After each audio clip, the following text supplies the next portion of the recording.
Thank you, guys. Thank you, Stephen, for that very warm introduction. And we're going to have a lot of fun tonight. And I am thrilled that you all are here to learn about networking with generosity, which is a business building strategy. So tonight's talk are going to benefit newbie networkers. Tonight's talk is going to benefit frustrated networkers who may not be getting the business that they want. And tonight's talk is going to be helping those bored networkers who maybe they've seen it all, they've done it all, and they're just a little bit in the networking doldrums. So I have something for all of us tonight. So for our new networkers, when you think about going to a land that you know nothing about, a vacation, do you think about the quiz that your travel agent is going to give you when you come back? You don't think about that quiz, do you? Because the travel agent's not going to give you a quiz because they want to stay in business. So when we go to places that we don't know, if we're on vacation, we don't think a thing about the unknown because we're there to have fun. It's only when we start thinking about performance-driven activities that then the unknown becomes fearful. So what I want to encourage newbie networkers to think about is I want you to become a tourist. So when you're going into these various networking environments, and they're very different, all of them, think about being a tourist. And do tourists, when they walk through all of the sites, are they thinking, what are the natives thinking about me? Or are they very outward focused and thinking, ooh, I like that. Ooh, I wonder what this is. Ooh, this restaurant, I wonder if it's going to be good. It's very outward focused, isn't it? So let's take that outward focus and put it in our networking activities so that we don't have fear. We're not letting fear and performance drive us, because that's the easiest way to kill any kind of vibe that you may have is by, I have to pass out 5 business cards. I have to talk to 8 people. I have to come away with 2 leads. Let's not do that. Let's be a tourist. Now, in addition to being a tourist, one of the best things you can do while you're networking is you can create curiosity. Curiosity, either creating it about yourself or wanting to be curious about others, is kind of like the magic sauce in networking. We are all children at heart, and we like to play games. So when we invite people to play games with us by having things said a little differently, by having a little mystery behind what we do, we're saying, hey, come play a fun game with me. I'm going to tell you what I do, but I'm not just going to come out and say it. I'm going to put a little mystery behind what I do. So sometimes when I'm networking for Window Cleaning Plus, I will say, I kill birds. Now, I don't look like I can kill anything, right? But that's my way of saying I clean windows. But when I say I kill birds, I'm saying to you, hey, I have a fun game. Let's play together. Okay? Conversations going back and forth where we're equally having as much fun in both sides of the conversation. That is a great way to create curiosity. And Amy, what is his name again? Chad? Oh, Chad Brooks. Chad. Okay. So the best example of this, I was at Rudy's in Norman networking. Chad has a business where he buys cars from individuals and then he sells them to dealers. So it cuts all the middleman out of and you don't have to go on Craigslist and worry about being stabbed. You just call Chad, right? So Chad and I, at the time, my son needed to sell a car. So I was kind of interested already in what he wanted to do in Chad. So I say, hey, Chad, will you tell me what you do? He said, well, the very first thing I do is I'm going to rip you off. Now, when he said, I'm going to rip you off, nobody's ever said that to me. Not a single soul in my entire life has ever said, I'm going to rip you off. I've been ripped off, but I've never been told I'm going to be ripped off. So immediately I have curiosity. Immediately I'm like, oh, I am interested in the rest of this conversation. So if you ever had seen the Facebook post where it says, tell me you have a puppy without telling me you have a puppy. Tell me you're a soccer mom without telling me you're a soccer mom. If you can think of a clever way to talk about what you do or what you're interested in, you're going to invite somebody to play a fun game with you. It builds a lot of rapport in the room. Matching and mirroring is another great way to build rapport with people. So, Doug, would you say that you're kind of you like to be big and loud and fun? No way. No? If you've never had to follow him at a mix and mingle after his 60-second, it's hard, it's rough. So when I would be talking to Doug, at first I used to just be me, just Faith Ann's very quiet and timid, but now I've learned that if I will match Doug's energy a little bit more, and I put a little bit more, make my movements bigger, he will have more fun talking to me, because it's going to seem to him that we're simpatico. I found me a partner. Now, if you have somebody who's on the quiet side and reserved, and you come in all, that's not going to be very fun for that person. So then we're going to calm down and we're going to lower what we're doing. Matching and mirroring is a great way to build rapport. And again, it takes the focus off of you and puts it out into the room. Ask questions. So maybe you don't want to talk about yourself. Find a good way to ask really interesting questions. Don't ask the same questions. How long have you been in business?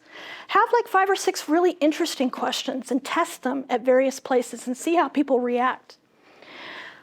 We know we have to network, and we know we need to smile because everybody wants to know what we have to say, right? So we need to make sure everyone likes us, so we're going to walk around with a plastered smile on our face.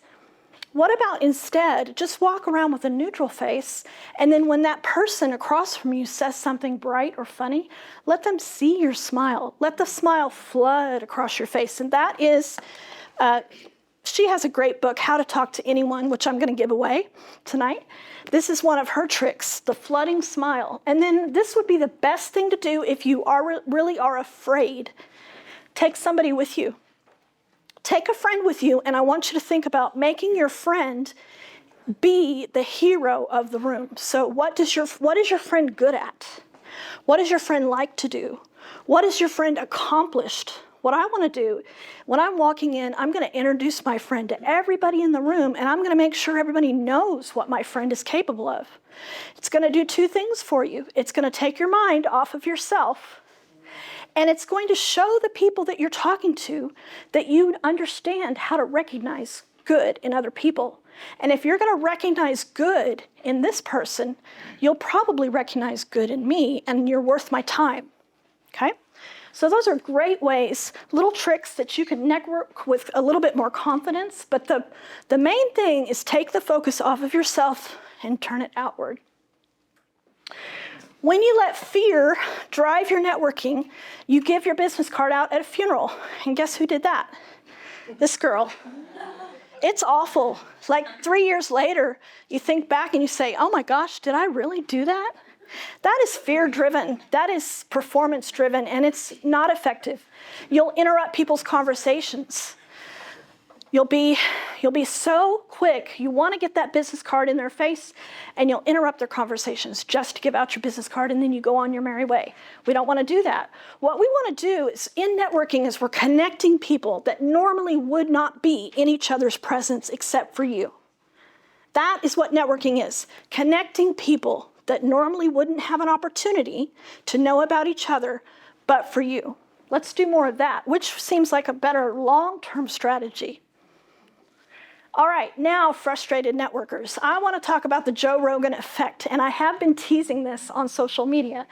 So, What is it? Let me tell you what it is. All right, so Joe Rogan opened a comedy club in Austin, Texas, recently. I don't know when, but it's fairly recent. And I watched a compilation of the top comics of the day talk about Joe Rogan and his club. And all of them said, this club is the top comedy club in the nation because Joe Rogan thought of everything. He thought of the sound. He thought of the comics. He made the club for comics. He didn't make it for Sybil. He didn't make it for me. He made it for comics. And what's going to happen is those comics who play there are going to draw the people to the club, and then his club is going to, in very short order, be known as the top comedy club in the country. But Joe Rogan was thinking of comics, so small little things. They talk about the sound. The sound was impeccable. If you're a comedian in his club, you can get from the stage to the green room without talking to anybody, without going through a crowd at all. You go straight from the stage, up the stairs, now you're in the green room. Once you're in the green room, you have the choice. You can watch the next comic on a big screen TV, or you can step out into a balcony and look down below. Still, nobody's bothering you. He thought of that. So let's be thinking about, are we truly thinking of everything for the people that we network with? Because what we want to do is build fans and cheerleaders that will bring us our ideal clients. And I just have to say, I needed to say this, I forgot. So students, if you will do some of this stuff now, it doesn't take much, but you will separate yourself from everybody else out there, your peers. So if you were to go to a mix and mingle, for instance, and you were to come up to a business owner and you guys start talking and you would say, would you tell me what you most need? What are you most looking for right now? You're going to separate yourself because you're making it about the other person. So this is really, really good for students who know they're going to need to network, that you can have a job anywhere you want if you will do some of this stuff. Start now doing it. Now, I want to talk about 3 people, and all 3 people are here. So cool. These people thought of everything. All right, let me see. Who do I want to do first? Let's do Amy. Amy, I saw in 2021, we first got to know each other. She sells websites, Height Digital. And in 2021, the fall of 2021, our entire company rested on, Window Cleaning Plus rested on me, my husband, and my daughter back there, who was 13 at the time. 13. We had no employees. We were in a really bad way with employees. So I almost didn't even have the one-to-one with her. I just wasn't in that mindset because I was so overwhelmed. So we sit down, we start talking, and she quickly recognizes what my most immediate need was. And it wasn't a website. I would have said, get out of here. She said, we need to find you some employees. Did you know there's this thing called JobForm? And if you go bloop, bloop, bloop, bloop, and you go bloop, bloop, bloop, bloop, bloop, you can have a job form on your website, and then when people go to your website, they can see that you need employees, and maybe they can apply right there on your website. Wow. I mean, this was 2021, and I remember that because she was thinking of everything for me. Joseph, recently, I asked him to take a picture. We were at Rudy's in a networking event, and he takes my phone, and he turns it around, and he does the camera like this. It's such a simple gesture, but I'm telling you about it today because he thought of everything. Danielle, the first time I met her, she had a notebook. And at that time, she was in a high position in BNI, which stands for Business Networking International. And she was saying, well, Faith Ann, tell me about this in your business, and tell me about this in your business. And we had built up enough rapport that it didn't feel like an interview. It felt like she was actually asking me, like I meant interrogation. It didn't feel like that. So she writes down. Well, for me, like nobody ever writes down what I say. Sometimes I wish they would. But that was such a think of everything kind of gesture. And then when we met 3 months later, she brings the same notebook, the same one, and goes bloop, bloop, bloop, bloop. It looks like back in March, this was happening. How's that going now?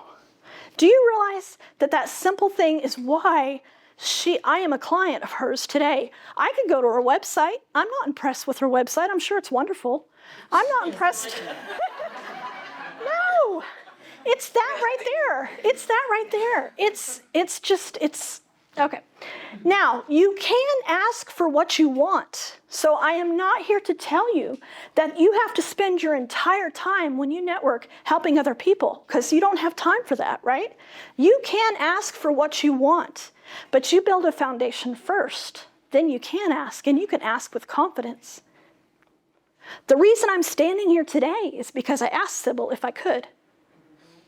Right? But we have built a relationship, and I want to be generous with her, and I want to be her cheerleader. And now look what she and Jana have been able to do for me. You can ask for what you want. You just have to have the foundation. The order has to come first. Give first. So a useful phrase that Danielle taught me, would you be willing to consider? That is a great phrase. If you're kind of hesitant about asking for something, would you be willing to consider, it's a great little phrase to have in your toolbox. When someone says yes, ask them, why did you say yes? What made you say yes today? Because you won't know. You think you know, but you won't know. And then you can use that, whatever they tell you, you can use that for the next person. All right, now our frustrated networkers, it's called networking, not net sit or net eat. That's Ivan Meisner's quote, and then I say it's dressed in overalls, it looks like work. So it may be time to do a little bit of detective work if you're doing all the things that I just did and you're still not getting the referrals you want. It's time to kind of look, take a closer look, and hopefully you won't be looking at a bloody knife, but you want to look at your business. Is your product and service good? If you don't have a good product or service, you could be the most wonderful person in the planet, but it's going to be hard for me to refer you if your service isn't good. So you want to take a look at it and, kind of step back and look at it from an outsider's perspective and say, am I really offering, is my deliverable what I say it is? That could be why you're not getting referrals. Your countenance. So your face tells a lot about you. And when you're in those networking situations, if your face, you know what that tells the person approaching you? It says, when I approach Faith Ann, the weight of the conversation is going to be resting with me. And I don't want to. I've got my own problems. I don't want to do that. So I'm going to stay away from Faith Ann because she doesn't look like we could have any fun talking to each other. So let's see, pay attention to what your face is. The amount of talking versus the amount of listening. If you're 7 sentences in and you haven't come up for air, the person you're talking to is thinking about what they want for dinner. They are not listening to you. They are not listening to you. And you can brag and brag till the cows come home about how great your product and service is. But they don't care if they don't feel heard. So we want to do a lot more listening than talking. Are you meeting with the right people? Sometimes if your industry is specific, like schools, school owners want to be networking where daycare owners are, because those daycare kids are going to age out and they're going to need a place to go. So you want to be right there ready. So you want to think about where do you want to network that's going to make the most use of your time. And then are you telling stories of how you helped your clients? The wonderful thing about telling a story of how you've helped a client is that if you're talking to your ideal client, they will put themselves in your story. They will say, oh, that's me. Now, if I'm going to stand in front of Nathan and say, you should really use Window Cleaning Plus because our windows are they look fantastic when we're finished and blah, blah, blah, blah, blah. Well, Nathan doesn't care. But if I talk about how I helped, we had an older client. She was in her 90s and she was really needing her windows cleaned, and we just came in, and maybe Nathan has a mother. So want to tell stories instead of just going on and on and on about how great we are. All right, bored networkers. We're almost done. So if you're bored, oh, this is so much fun. I'm having so much fun. Okay. All right, so we want you to be a rainmaker. Now, maybe not a thunderstorm, maybe not a tornado, because we are in Oklahoma after all. Maybe more of a puddle. But what I mean when I say be a rainmaker is connect groups of people together. Instead of connecting person X with person Y, connect group X with group Y. Connect. This is exactly what Sybil has done. On this calendar are 18 opportunities to connect because she is a rainmaker. Okay, so how specifically can we be a rainmaker? Well, we can play the role of organizer instead of an attendee. And when you have to organize, boy, do you start thinking about things differently. It's very challenging. Find bigger ponds to swim in. So network in different situations where you don't know a single person and challenge yourself. And then embark on something scary. That's what I'm doing. Start a blog, write a book, do something that you normally wouldn't do, and that boredom will go away because what you're going to have to do is solve new problems. And you're going to have to find new people to help you solve those problems. All right, the last thing we're going to do kind of encapsulates this entire talk. And I need Ginger, if you'll come up. And I need Doug. And let's see, Joseph, you can come on up. Ginger is going to be Faith Ann for a minute, okay?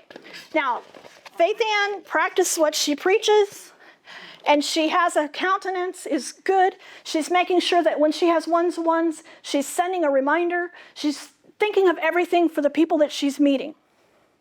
But Faith Ann is also a business owner, and Faith Ann has problems. So each time I give you a problem, you're going to extend your arm out. Then I'm going to give you another problem, and you're going to raise your arm 45 degrees. And I'm going to give you another problem, and you're going to be up. Okay? Now, Faith Ann has these problems currently. And this is me. Recently, a window was scratched. Cost us a lot of money, and insurance didn't pay for it. No, right there's good. That's already. The level feels very high. You should fill it with water. Well, Faith Ann wants to brag to other people about everything she has accomplished in her business, but it's weird. You can't just start a conversation like that. 45, you can't. Both cups or one cup? Both is fine. Faith Ann needs to grow her business, and everybody's coming at her. If you'll give me $500, I'll do X for you. If you'll give me $1,000, I'll do Y for you. And she doesn't know what to do. All right, up, all the way up, okay? Now, Faith Ann, this is the posture that Faith Ann comes into the room when she's having that one-to-one with you, even though her face is great, even though she's doing everything she can for you. This is Faith Ann at 4 o'clock on a Thursday, and this started Monday at 7 o'clock a.m., okay? Now, you're coming in to have that one-to-one. So, Joseph, you're going to have a one-to-one with Ginger, and you're going to ask her the first question. Wait. this is the one you gave me. This is the one. This is first. This one. Ginger pretending to be Faith Ann. What's the biggest challenge your business is facing today? Now, what I want you to do is take your arm and put it right here. Ah, okay. Or switch your wrist, man. There we go. All right, Doug. How can I help you, Faith Ann? Now take your arm. All right. Oh, and I forgot to ask you guys, what's an Oklahoma brand? What's a popular Oklahoma brand? Molly Cottle, Ashley. Sonic. All right. Do you want to have a sonic impact and you don't have a sonic budget? This is what you do right here. This is a sonic impact. All right, next question. What does your ideal client look like? So when I'm talking to the people in my network, I'll know who to refer to you. How can I find a customer for you is basically what he's saying. And notice how he says when. When I find. How will I know? So I can send business your way. Does that solve one of her problems? It doesn't solve it completely, but it helps. Mm-hmm. I've been watching you on social media. You're doing some great things. What are you most proud of about your business? What are you most proud of? Now, do you think that isn't such a breath of fresh air? We don't get to go around telling everybody what we do. That's good. But now we have just given Ginger the opportunity to brag on herself. And you can put your arms down. Now, you all, this is a Christian university. What does this remind you of? Moses and? Nice. Right? So when the Israelites were fighting the Amorites, as long as Moses had his hands up, I'm going to get this without crying, right? They were winning. What happened when Moses, right? Then they started losing, and so Aaron and Hur came along and held up the arms. And we don't need to separate our religious from our business. What we need to do is be Moses and be her so that we can support and be generous to those people in our network. And then guess what? When Faith Ann needs a plumber, do you think she's going to Google? When Faith Ann needs an electrician, when Faith Ann needs digital marketing, when Faith Ann needs anything, she's going to remember that question. She's going to remember what these people did for her. And so let's be generous with each other so that we can build our businesses together. Thank you. Well done. Thank you.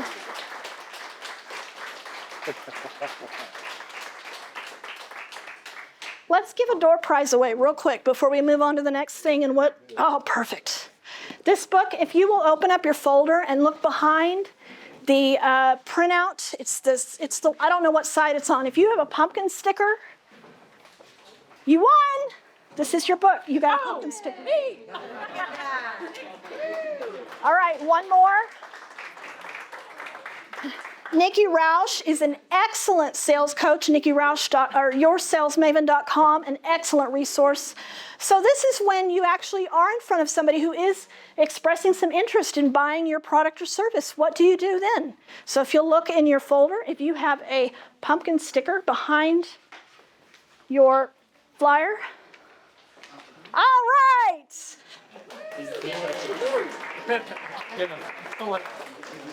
Now, we are going to let you guys practice creating some curiosity. If you, for about 20 minutes, there are cookies out in the hall, we're going to encourage you to go out there and network with each other. So if you have a blue folder, I am going to ask that you find somebody with a red folder to partner with. So that way we can have the more experienced networker partner with a student or an inexperienced networker. Together you guys make a team and go out and see if you can have some fun conversations. Go.